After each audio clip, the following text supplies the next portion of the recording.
கிட்டத்தட்ட அதில் வந்து எம்பிக்களுடைய சீட்டு 888 888 சீட்ஸ் இவங்க இன்க்ரீஸ் பண்ணியிருக்காங்க, அதில் உட்கார முடியும்னு சொல்லியிருக்காங்க. அப்போது அது வந்து பார்வையாளர்களுடைய வந்து சீட் கிடையாது, எம்பிக்களுடைய சீட்டு.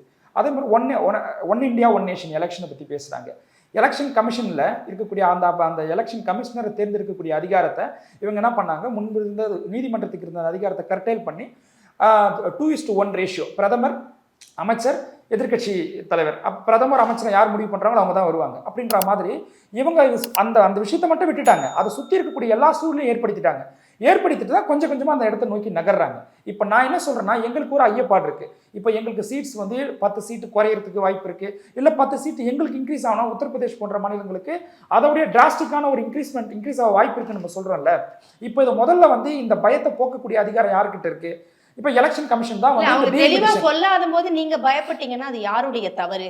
இல்ல அவங்க வந்து இப்படிதான் நாங்க மக்கள் தொகை அடிப்படையில தான் நாங்க வந்து டீலிமிட்டேஷன் பண்ண போறோம் அப்படின்னு அவங்க சொன்னாங்கன்னா, நீங்க இந்த இடத்துல எங்களுக்கு பாதிப்பு வரும், அனைத்து கட்சி கூட்டத்தை கூட்டி நம்ம வந்து நடவடிக்கை எடுக்கணும், இது நம்ம தலைக்கு மேல தொங்குற கத்தின்னு உடனடியா செய்ய வேண்டிய வேலை.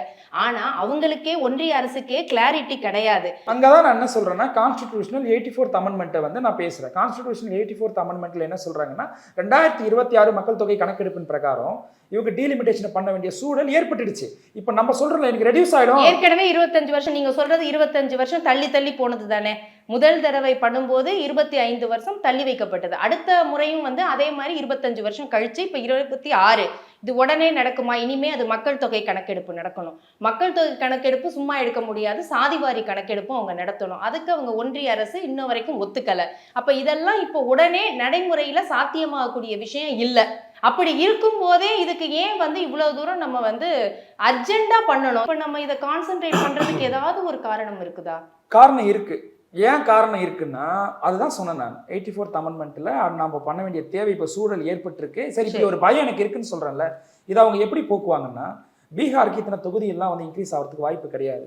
நாங்க சொல்றோம், பீகாரை பாயிண்ட் பண்றோம், உத்தரப்பிரதேச பாயிண்ட் பண்றோம், கிட்டத்தட்ட ஒரு 4-5 மாநிலங்கள், ஹிந்தி பேசக்கூடிய மாநிலங்கள்ல சீட்ஸ் இந்த மாதிரி இன்க்ரீஸ் ஆக வாய்ப்பு இருக்குன்னு சொல்றல, அது ஆகாதுன்ற பர்ஸ்பெக்டிவ்ல இருந்து அமித்ஷா பேசியிருக்கிறாரா?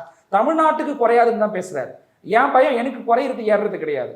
ஹிந்தி பேசக்கூடிய மக்கள் தொகையை வந்து கட்டுப்படுத்தாத சில மாநிலங்கள், ஸ்கீம்ஸை சரியா இம்ப்ளிமெண்ட் பண்ணாத சில மாநிலங்களுக்கு நீங்க போனஸ் மாதிரி தூக்கி கொடுக்குறீங்க. அப்ப அவங்களுக்கான அந்த பவர் இன்க்ரீஸ் ஆகும்போது என்னுடைய ரெப்ரசன்டேட்டிவ் குறையுன்ற, அதுதான் என்னுடைய பிரச்சனை.